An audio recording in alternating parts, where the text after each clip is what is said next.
This is Balitang Ilocos Online. Magandang umaga po sa ating mga tagapakinig, no? Nandito po tayo ngayon sa Lawag City, Ilocos Norte, no? With regard sa mga na-recover nating mga floating shabu, no? To the community, especially ang ating mga fishermen, no, na sinurrender sa ating kapulisan. At the same time,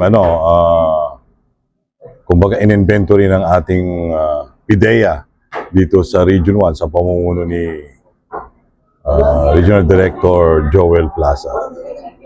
As of today, ngayon mayroong tayong na-recover ulit sa party ng Pagudpod. Mga isang pakete lang ito. So, more or less mga worth 8 billion na, no? More than pala yung mga na-recover na floating shabu, more than 1,000 kilos na.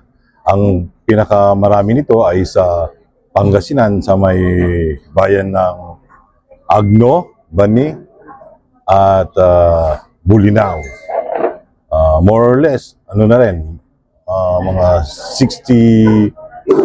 69 fishermen na ang naka-recover nito. So, hopefully, sila ay ma-recognize ng ating provincial government ng Pangasinan at saka Ilocos Sur at Ilocos Norte.